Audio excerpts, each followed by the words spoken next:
আজকে আপনাদের মাঝে ঘরোয়া উপায়ে কিভাবে রোস্ট রান্না করবেন এত মজাদার রোস্ট চলেন আপনাদেরকে দেখিয়ে দিই। এখানে আমি 2টা মুরগি নিয়েছি। তো মুরগিগুলো দোকান থেকে কেটে নিয়ে এসেছিলাম। পরিষ্কার করে নেওয়ার পরে আমি সাইজ করে নিব। আর এইভাবে হাতে মাখিয়ে কি রোস্ট যদি না খেয়ে থাকেন তাহলে এই রেসিপিটা আপনার জন্যে। ঘরোয়া উপায়ে অল্প মশলা দিয়ে অল্প খরচে এই রোস্টের রেসিপিটা আপনি চাইলেও ঘরে বানিয়ে নিতে পারবেন। তো এইখানে আমি কিছু পেঁয়াজ কেটে নিতেছি, দেখতে পাচ্তেছ। তো এইখানে আমি পরিমাণ মতো দিয়ে দিলাম। এইখানে আমি আদা পেস্ট, রসুন পেস্ট দিলাম। পরিমাণ মতো পেঁয়াজ কুচি দিয়ে দেব। এরপরে আমি গোলমরিচের গুঁড়ো অ্যাড করলাম কিছুটা। এখানে আমি ধনে গুঁড়ো, জিরে গুঁড়ো, একটা মশলা মিক্স মশলা অ্যাড করে দেব, যেটা বিরিয়ানির মশলা ওটা। তো এই একটা মশলার ভিতরে কিন্তু 6-7 আইটেমের মশলা আছে আপুরা। তো আমি 3 চামচের মতো অ্যাড করে দিলাম। আর এইখানে আমি আর একটা মশলা অ্যাড করলাম, যেরকম দারচিনি, এইগুলো তেজপাতা, এগুলোর একটা পাউডার আমি অ্যাড করে দিলাম।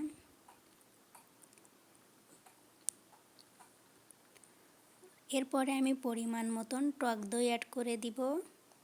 তো এখানে আমি 1 কাপ টক দই নিয়েছি। 1 কাপে কতটুকু আছে পরিমাণটা আমি বলতে পারতেছি না, তবে আপনারা আপনাদের মাংসর পরিমাণ মতো দিবেন। যেহেতু এখানে আমি 2টা মুরগি নিয়েছি, তো আমার পরিমাণ মতো আমি দিয়ে দিতেছি। এখানে আমি কিছুটা নাকফুল দিয়ে দিলাম। আর তেজপাতা, এগুলো কিন্তু আমি পাউডার দিয়েছি। আমরা যেহেতু বাইরের দেশে থাকি, আমাদের এখানে কিন্তু সব কিছুর পাউডার পাওয়া যায় আপুরা। তো আমরা ঝামেলার জন্য পাউডারটাই একটু ইউজ করি বেশি। তো এইখানে আমি লবণ দিয়ে দিলাম, তারপরে টমেটোর সস অ্যাড করে দিব।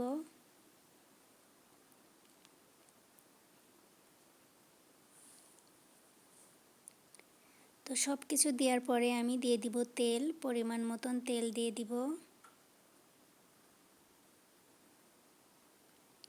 এখন আমি সুন্দর করে হাত দিয়ে মাখিয়ে নিব।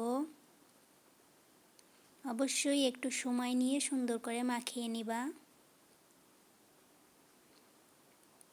মাংস কিন্তু মাখানোর ভিতরেও কিন্তু অনেক মজা আছে। সুন্দর করে মাংস যদি মাখিয়ে রান্না করো, ওটা কিন্তু খুবই মজার টেস্ট হয়। তো আমি সুন্দর করে হাত দিয়ে মাখিয়ে নিতেছি। আর রোস্টের ভিতরে আমি কিন্তু কোনো হলুদ ইউজ করিনি। আজকে এভাবেই রান্না করব আর আপনাদের মাঝে এভাবেই শেয়ার করতেছি। আর এই রোস্টটা খেতে কিন্তু দারুণ হয়। পোলার সাথে তোমরা কিন্তু এই রোস্টটা বা পরোটা, রুটি সব কিছুর সাথে কিন্তু খেতে পারবা। আর যারা এতক্ষণ দেখতে দেখতে চলে এসেছো আমার আপুরা ও ভাইয়ারা, প্লিজ লাইক করে দিবা, সাবস্ক্রাইব করে দিবা, অবশ্যই আমার পাশে থাকবা।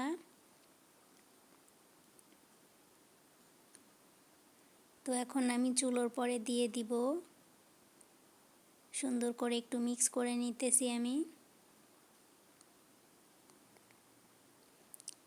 আর এই রোস্টটা এতটাই মজা হয়, অল্প খরচে এইভাবে রোস্ট রান্না করে খেতে পারবা তোমরা।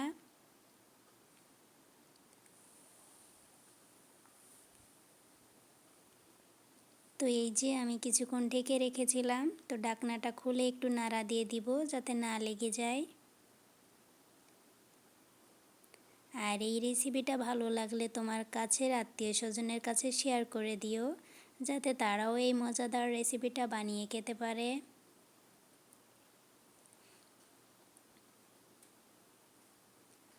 আপনাদের যদি কোনো রোস্টের রেসিপি লাগে অবশ্যই আমার কমেন্ট বক্সে জানিয়ে যাবেন, তাহলে আপনাদের জন্য আমি সেই রেসিপিটা বানিয়ে দিব। তো আমি কিছুক্ষণ পর পর ঢাকনাটা খুলে কিন্তু দেখতেছিলাম। আর আমার আপুরা রোস্টের ভিতরে কিন্তু কোনো রকম পানি ইউজ করবেন না। তো যেহেতু আমি হাতে মাখায় রান্না করতেছি, অবশ্যই কোনো পানি টানি দিবেন না, আস্তে জালে রান্না করে নেবেন। আরও খেতে কিন্তু খুবই মজা হবে। তো আমি কিন্তু কোনো পানি অ্যাড করিনি, মাংসর থেকেই কতটা পানি হয়ে গিয়েছে দেখো।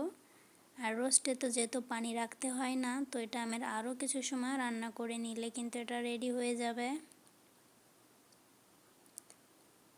যেহেতু আমি ফার্মের মুরগি দিয়ে রান্না করতেছি, খুব তাড়াতাড়ি আমার রান্নাটা কমপ্লিট হয়ে যাবে।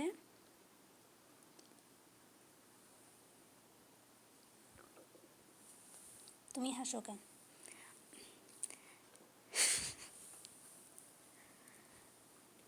তো এখন আমি আবার এই যে ঢাকনাটা খুলে নিলাম।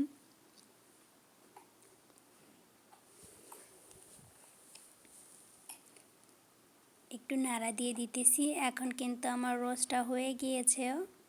আর বাস্তবে আমার রোস্টের কালারটা কিন্তু খুবই দারুণ এসেছিল।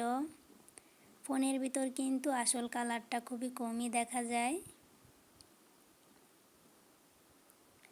আমার এই রোস্ট রান্না কেমন লাগলো অবশ্যই সবাই জানিয়ে যাবেন।